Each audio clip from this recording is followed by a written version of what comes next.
ए घटना उपरे बहुत वाद विवाद हो सारे जे एक्चुअली साधारण लोक आगे बुझंतु जे जो घटनाटा घटी से दिन जो समय घटी से कौ समय घटी जे आमर जाजपुर जिलार जे जिंजू गोटे माने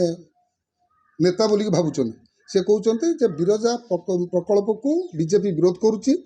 एवं ताकू काम न करदेवा ता विरुद्ध में आम आंदोलन को जाइलु रास्ता रोक जाइलु मु गोटे प्रश्न ये करने चाहूँगी कौ समय आंदोलन होता मु तो देखने कौटी रास्ता रोक संध्या 6टा 7टा पर हुए जे 7टा पर तुम रास्ता रोक करने आसल तुम कौन चिंता कर 24 वर्ष सरकार रे अच्छ जे आम जमी रास्ता रोक करूँ पुणी बिरजा बिरजा मंदिर कौटी तुम आसी रास्ता रोक करूल कौटी बिरजा मंदिर जाकि हूँ टाउन बाहर जाकि तुम रास्ता रोक कर बिरजा मंदिर पाखे कलनी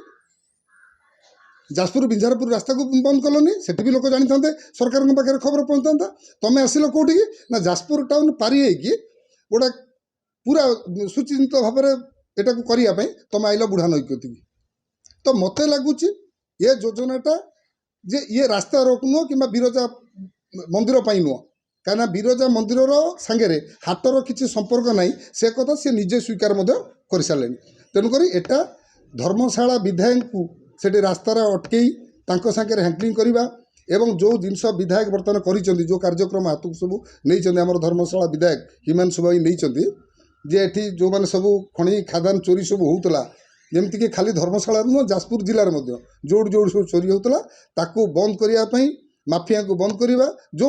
धंदा सी बर्तमान करुँच जो ब्रेक देता गोटे हैंडलिंग आक्रमण होता केवल आक्रमण किसी रास्ता फास्ता बंद नुह रास्ता बंद गोटे कहते कि 10टा 11टा 12टा बेलू इश्यू है कि ना कौट गोटे एक्सीडेंट केस होगा दुर्घटना है से लोक रास्ता को पलि आसती बिरजा मंदिर ता परदिन हाट बस तुम संध्या 6टा 7टा बजे आस रास्ता बंद करिया तो एक्चुअली एटा नुह केवल विधायक को सेठी ब्रेक दबा डेवलपमेंट काम को बंद करवा अटकेवा ये हूँ गोटे जो पुराना अभ्यास दादागिरी सब अभ्यास थिला से अभ्यास ये भूली जाउछंती जे एटा बीजेडी नुह आमे काकू जाकि बाहर करदेबू कौटू हाथ टाणिकी बाहर करदेबू स्टेज रु ताकू तंटिया मारिक स्टेज रु विदा करदेबू ये आज्ञा भारतीय जनता पार्टी ये बीजेडी दल नुह एटा जानिबा दरकार सी जड़े बीजेपी सहयोगी विधायक सरकारी दलर विधायक सी अच्छा तुम गोटे रास्तार अटकी 3 घंटा पुणी रास्तार अटकी हैंडलिंग कराऊँ एकदम निंदनीय घटना मु भावुची बरं जो नेता दिने छाड़ी दिने छाड़ी दिने बाबू दौरान कौन जे एटा नुह सेटा नुह बरं जदि भल होता से परदिन क्षमा प्रार्थना करते निजे आ भाई की कहीकि फोन करूँ जे कौन ना आमर एटा भूल होगा एटा को कंप्रोमाइज करदे निजे सी कर आवश्यकता था परदिन जे जहाँ करूँ आम आज्ञा भूल करूँ तुमको जाणिकी आम अटकईचु तुम उपर आक्रमण करूँ एटा आम भूल काम करूँ देखो जो विधायिका प्रमीला मल्लिक कहले लिखुआ कहीं राति जाऊे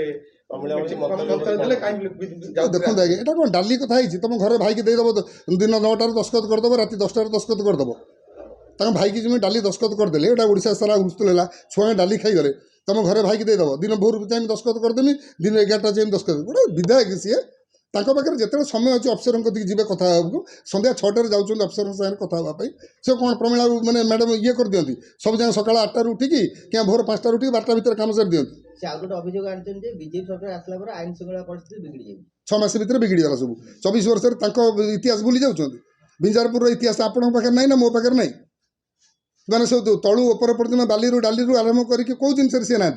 तो सी बर्तमान लोक केवल भुआ बोलिया बयानबाजी आरंभ कर प्रमीला मैडम कथा सर्वसाधारण अच्छी सी कौटू ब्लॉक कामरू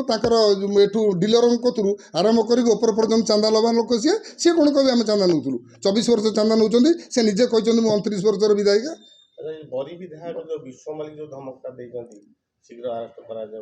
सेटा बबाबू पचारे बबाबू कहीदेवे विषय में बबाबू जाकि 19 भाषण दे कहले बरी रे जे मो लोक देर जी हाथ दबा आम टाणिकी नहीं जीवु कौटी दिल्ली पर्यंत टाणिकी दिल्ली की तो नेलेनी निजे जो गुंडा आउ गोटे गुंडा को लेकिन पाखे कोर्टे बसई खा बबाबू से कथा जानी ना गोटे गुंडा को लेकिन कोर्टे बसई जहाँ भाषण देल 2019 जे तुम गुंडा मो गाड़ी भांगिल सब जगह करेले से गुंडा को लेकिन कोर्टे बसई ये अभ्यासगत सब जगह गुंडागिरी अभ्यास छाड़ा दरकार बर्तमान से चिंता करवा दरकार यहाँ बर्तमान भारतीय जनता पार्टी सरकार अच्छी मोहन माझीर सरकार अच्छी साधारण लोक न्याय पाइबे आईन ता बाटर जीव ତେଣୁକରି ଯିଏ ଆଇନ ବିରୁଦ୍ଧରେ କାମ କରିବ ସିଏ ଦଣ୍ଡ ପାଇବ। ତେଣୁକରି ସିଏ ଯେତେ ବଡ଼ ଲୋକ ହଉ, ତେଣୁକରି ଆଇନ ତା ବାଟରେ ଯାଉଛି, ତମେ ତାକୁ ସ୍ୱୀକାର କରିବାର ଆବଶ୍ୟକତା ଅଛି। ଆମେ ଭୁଲ କରିଛି, ଭାଇ ଭୁଲ କରିଛି, ଭାଇ ଜେଲ୍ ଯାଇଛି, ନିଜେ ମଧ୍ୟ ଭୁଲ କଲେ ବର୍ତ୍ତମାନ ଅଛନ୍ତି, ନିଜେ ଭୁଲ କଲେ ବି ଜେଲ୍ ଯିବେ। ସିଏ ଯେତେ ବଡ଼ ଲୋକ ହଉ, ଏଠି ଜେଲ୍ ପାଇଁ କାହାରି ଅଟକେଇ ଯାଇପାରିବନି। ବାବୁ କହିଲେ କି ଯେ ଯାଜପୁର ଆଜ୍ଞା ଜାମିନ ଆବେଦନ ପୁଣି ସେଇ ତ ମୁଁ କଥା କହୁଛି ଯେ ନିୟମ କାନୁନ ତାଙ୍କୁ ମାଲୁମ ଅଛି, ସେ ଜାଣିକି ଲୋକଙ୍କୁ ସିମ୍ପାତି ନେବାକୁ ଚେଷ୍ଟା କରୁଛନ୍ତି। ଦେଖନ୍ତୁ ଆଜ୍ଞା ମୁଁ କହୁଛି, ଆପଣ ଯଦି ବର୍ତ୍ତମାନ ଯାଇ କଲିକତାରେ ଆରେଷ୍ଟ ହେବେ, ଆପଣଙ୍କ ଲୋକ ନାହାନ୍ତି ଜାମିନ ଦେବା ପାଇଁ, ସରକାର ଆପଣଙ୍କୁ ଓକିଲ ଦେବ ଜାମିନ ହେବା ପାଇଁ, ଜାମିନ ବାଉଣ୍ଡ। ସେ ନିଜେ ମୋତେ ଛାଡ଼ି ଦିଅନ୍ତୁ ସରକାରଙ୍କ କଥା, ସେ ନିଜେ ସେଦିନ ଜାମିନ ଆବେଦନ କରୁଛନ୍ତି। କିଏ କହିଲା କରିନାହାନ୍ତି? ଜାମିନ ଆବେଦନ କରିଛନ୍ତି ଏବଂ ରିଜେକ୍ଟ ହେଇଛି। ତେଣୁ ସେ ଯେଉଁ କହୁଛନ୍ତି ଆମେ ଜାମିନ କରିନୁ, ମା ବିରଜାଙ୍କ ପାଇଁ ଯାଇଛୁ, ଇଏ କ'ଣ ମା ବିରଜାଙ୍କ ପାଇଁ ଯାଇଛନ୍ତି? ଇଏ କ'ଣ ମା ବିରଜାଙ୍କ ପାଇଁ ଯାଇଛନ୍ତି କୁହନ୍ତୁ? ସାଧାରଣ ଲୋକ ଯାଜପୁର ଲୋକରେ ଯାଇ ଦେଖନ୍ତୁ ମା ବିରଜାଙ୍କର ପ୍ରୋଜେକ୍ଟ କେଉଁଠି, ହାଟ କେଉଁଠି ଅଛି। ତେଣୁ ବର୍ତ୍ତମାନ ତାପରେ ସ୍ୱୀକାର ସିଏ କରୁଛନ୍ତି ଯେ ନାଇଁ ଆମେ ଗୋଟେ କାମ କଲେ ହେବ। କ'ଣ କଲେ ହେବ ନା, ବର୍ତ୍ତମାନ ଯଦି ଚାଷୀ ଭଲ ମୂଲ୍ୟ ମୂଲ୍ୟରେ ଯେଉଁଠି ଆସୁଛନ୍ତି ସେ ଯେଉଁଠି କଲେ ଆମର ଆପତ୍ତି ନାହିଁ। ସ୍ୱୀକାର କରନ୍ତୁ, ସତ୍ୟକୁ ସ୍ୱୀକାର କରନ୍ତୁ। ଯେଉଁ ଅଭ୍ୟାସରେ ପଡ଼ିଯାଇଛନ୍ତି, ଆମେ ସରକାରରେ ଅଛୁ, ସେ ଅଭ୍ୟାସଟା 6 ମାସ ହେଇଗଲାଣି, ମାସେ 15 ଦିନ କଥା ଅଲଗା କଥା, ଅଭ୍ୟାସଟା କମାନ୍ତୁ ଯେ ଆମେ ବିରୋଧ ଦଳରେ ଅଛୁ। ତାଙ୍କୁ ଓଡ଼ିଶାବାସୀ ବିରୋଧ ଦଳର ଭୂମିକା ବସେଇଛନ୍ତି, ବିରୋଧ ଦଳର ଭୂମିକା କରନ୍ତୁ, ସରକାରୀ ଦଳ ହେବାକୁ ପ୍ରୟାସ ନ କରନ୍ତୁ। ତେଣୁ 6 ମାସ ମାତ୍ର ହେଇଛି, ଆରମ୍ଭ ହୋଇଗଲାଣି,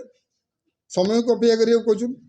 ଆମେ କହିଥିଲୁ ଆପଣମାନଙ୍କୁ ଆରମ୍ଭରୁ କହିଛୁ, ଏବେ ବି ମଧ୍ୟ କହୁଛୁ, ସମୟକୁ ଅପେକ୍ଷା କରନ୍ତୁ। ଦୁର୍ନୀତି ଯେତିକି ହେଇଛନ୍ତି ଗୋଟି ଗୋଟି କରିକି ଦୁର୍ନୀତି ପଦାକୁ ଆସିବ ଏବଂ ସେ ଦୁର୍ନୀତିରେ ଯିଏ ସମ୍ପୃକ୍ତ ରହିବ ସେ ଦଣ୍ଡ ପାଇବ। वीडियो को लाइक करंतु,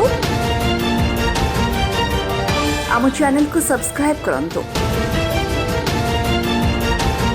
आमरे नुआ नुआ वीडियो सर्वप्रथमे देखिबा पाई बेल आइकन को निश्चित दबाନ୍ତୁ।